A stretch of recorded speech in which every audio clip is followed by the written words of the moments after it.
Hello students, welcome back to organised knowledge channel. और आज की जो वीडियो है उसमें हम डिस्कस करने वाले हैं वर्कशीट नंबर 4 क्लास 7th सामाजिक विज्ञान की बच्चों ये वर्कशीट है जो आपके लिए 30 जुलाई 2021 के लिए शेड्यूल की गई है। आज की वर्कशीट में बच्चों हम अक्षांश और देशांतर रेखाओं के बारे में पढ़ने वाले हैं और ये वर्कशीट आपके लिए बहुत ही मज़ेदार इंटरेस्टिंग वर्कशीट होने वाली है जिसमें आप बहुत कुछ नई जानकारियाँ प्राप्त करोगे। सो वर्कशीट शुरू करने से पहले बेटा प्लीज़ चैनल को सब्सक्राइब कर लीजिए, बेल आइकन को भी प्रेस कर लो ताकि आपको आने वाली हर वीडियो की नोटिफिकेशन वो समय से मिल जाए। प्यारे विद्यार्थियों, आपने ग्लोब तथा मानचित्र पर देश, महाद्वीप, महासागर के अलावा कुछ खड़ी और कुछ आड़ी रेखाओं को भी देखा होगा। तो सभी बच्चों ने ग्लोब देखा है, मानचित्र देखा है, उसमें आपने अलग अलग जो है देश देखे हैं, वहाँ पर महाद्वीप, महासागर, ये सब कुछ आपने देखा है। उसके अलावा आपने अगर उसको ध्यान से देखा हो तो उस पर कुछ इस तरह की रेखाएं जो हैं वो आपको नज़र आती हैं। ठीक है, उसमें कुछ जो है ऐसी खड़ी रेखाएं होंगी तो कुछ ऐसी लेटी हुई रेखाएं भी होंगी। क्या आपने कभी सोचा है ऐसा क्यों किया गया है, जबकि पृथ्वी पर वास्तव में ऐसी कोई रेखाएं खींची गई नहीं हैं? यानी वास्तविक रूप से ऐसी पृथ्वी पर कोई भी रेखाएं नहीं हैं। जो ग्लोब के ऊपर ये रेखाएं दिखाई जाती हैं ये केवल काल्पनिक रेखाएं हैं। ठीक है, पृथ्वी को समझने के लिए कुछ काल्पनिक संदर्भ रेखाओं को माना गया है और इन रेखाओं को हम अक्षांश और देशांतर रेखाएं कहते हैं। आइए उनके ग्रिड के बारे में जानते हैं। सो देखिए, ये जो इस तरह से ये जो रेखाएं होती हैं इनको हम क्या कहते हैं? इनको हम अक्षांश कहते हैं। और ऐसे जो खड़ी हुई ऐसी रेखाएं होती हैं इनको हम देशांतर कहते हैं। सभी बच्चे जानते हैं कि ये क्या है? पृथ्वी का उत्तरी ध्रुव है और ये क्या है? पृथ्वी का दक्षिणी ध्रुव है। और जब आप इस तरह से सारी रेखाएं जब ग्लोब के ऊपर खींच दी जाती हैं तो ये रेखाएं एक दूसरे को ऐसे काटती हुई एक जाल सा बना लेती हैं और इस जाल को क्या बोला जाता है? इस जाल को ग्रिड बोला जाता है। क्या बोला जाएगा बच्चों? ग्रिड बोला जाएगा। अब देखिए, अब हम अलग अलग यहाँ पे अक्षांश और देशांतर के बारे में पढ़ने वाले हैं। अगर आप इनको ध्यान से देखो तो यहाँ पे देखिए कुछ यहाँ पे अलग अलग लिखा हुआ है, 150 डिग्री, 120 डिग्री, 90 डिग्री। तो इस तरह से अक्षांश और देशांतर को डिग्रीज में बांटा गया है। ठीक है, अक्षांश रेखाएं कौन सी रेखाएं हैं? विषुवत वृत्त से ध्रुवों तक स्थित सभी समांतर वृत्तों को अक्षांश कहा जाता है। तो देखिए बेटा, ये क्या है? विषुवत वृत्त। विषुवत वृत्त क्या है? ये जो है ये 0 डिग्री पर है जो कि पृथ्वी को दो भागों में बांटती है। एक होता है उत्तरी गोलार्ध और दूसरा होता है दक्षिणी गोलार्ध। क्लियर है? विषुवत वृत्त से जो भी रेखाएं खींची जाती हैं, ये विषुवत वृत्त है, तो इसके बाद जो भी रेखाएं ये आपको दिखाई देती हैं इस तरह से ये क्या होंगी? ये जो है अक्षांश कहा जाता है इनको, सभी समांतर वृत्तों को। ये एक दूसरे के क्या हैं? समांतर होती हैं। अगर हम देशांतर की बात करें तो उत्तरी ध्रुव को दक्षिणी ध्रुव से जोड़ने वाले, ये देखिए ये क्या है? उत्तरी ध्रुव है और ये नीचे क्या है? दक्षिणी ध्रुव है। तो इनको ऐसे जोड़ने वाली जो रेखाएं हैं उनको हम क्या कहते हैं? उनको हम देशांतर कहेंगे। ठीक है, उत्तरी ध्रुव को दक्षिणी ध्रुव से जोड़ने वाले सभी अर्धवृत्तों को, ये क्या है? अर्धवृत्त हैं, इनको हम देशांतर कहते हैं। नेक्स्ट देखिए, और ये जो देशांतर हैं ये जो है ध्रुवों पर जाके मिल जाती हैं। आप देख भी पा रहे हो यहाँ पर ध्रुवों पर जाकर ये सारी इकट्ठी देशांतर जो है वो मिल जाती हैं। सबसे बड़ा अक्षांश विषुवत वृत्त यानी 0 डिग्री पर पृथ्वी को उत्तरी गोलार्ध और दक्षिणी गोलार्ध में विभाजित करता है। तो सबसे बड़ा अक्षांश कौन सा होगा? 0 डिग्री। देशांतर प्रमुख यामोत्र पृथ्वी को पूर्वी गोलार्ध और पश्चिमी गोलार्ध में विभाजित करता है। तो बीच का ही देखिए ये है 0 डिग्री। ये 0 डिग्री पृथ्वी को इस तरह से दो भागों में, बराबर भागों में बांट देता है। क्लियर है? और कौन कौन से? ये हो जाएगा पूर्वी गोलार्ध और ये इस तरफ हो जाएगा दक्षिणी गोलार्ध। क्या हो जाएगा? दक्षिणी गोलार्ध हो जाएगा।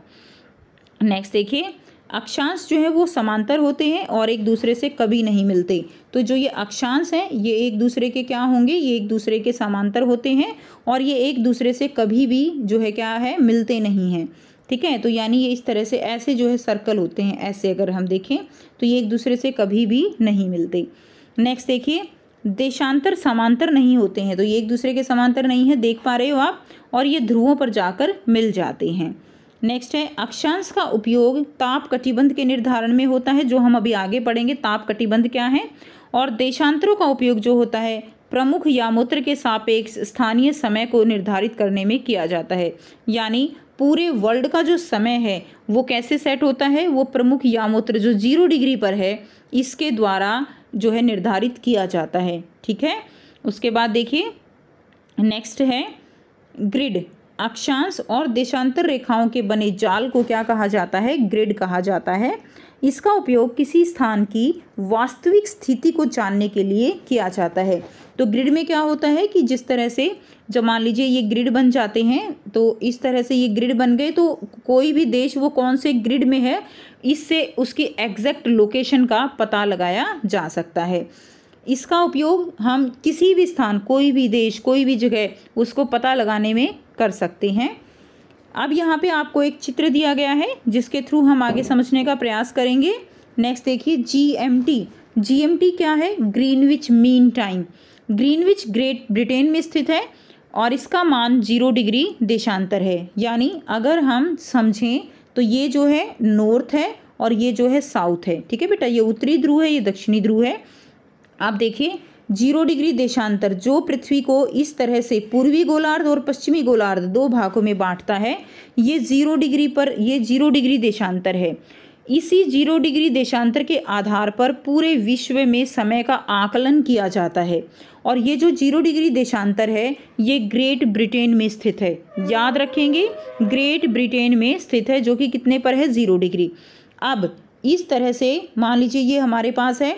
अब ये जो 0 डिग्री देखिए, ये जो 0 डिग्री पे है इसके बाद जो है इस तरह से ये अलग अलग देशांतरों में, पूरी पृथ्वी अलग अलग देशांतरों में बटी हुई होती है। और जैसे देखिए 0 डिग्री के बाद यहाँ पे क्या होगा, इस तरह से 1 डिग्री, 2 डिग्री, ठीक है, 3 डिग्री, ऐसे ये सारी डिग्री जो है क्या होंगी, बटी हुई होंगी। और अगर हम 0 डिग्री और 1 डिग्री, इनके बीच में क्या डिफरेंस है, 1 डिग्री का। तो अगर हम टाइम की बात करें बच्चों, तो 1 डिग्री से 2 डिग्री जाते हुए 4 मिनट का डिफरेंस हो जाता है। कितने मिनट का डिफरेंस हो जाता है, 4 मिनट का। क्लियर है, तो याद रखेंगे देशांतरों में जो है 1 डिग्री में कितने टाइम का अंतर हो जाता है, 1 डिग्री पे 4 मिनट का अंतर हो जाता है।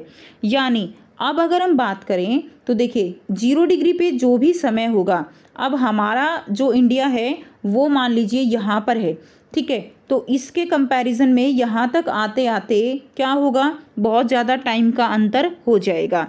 और इससे क्या होगा कि हमारे देश में भी, पूरे देश में एक टाइम ना होकर अलग अलग टाइम हो जाएगा, कहीं पे कुछ है, कहीं पे कुछ है। यानी ऐसे अगर हम हर एक डिग्री के अनुसार टाइम नोट करेंगे तो किसी भी देश में, कोई भी ऐसा देश नहीं होगा जहाँ पर एक ही समय हो, क्योंकि देश के आकार जो हैं वो बड़े बड़े हैं, ज़्यादा विस्तार रूप से फैले हुए हैं, केवल 1 डिग्री में नहीं बल्कि बहुत ज़्यादा डिग्रीज में वो फैले हुए हैं।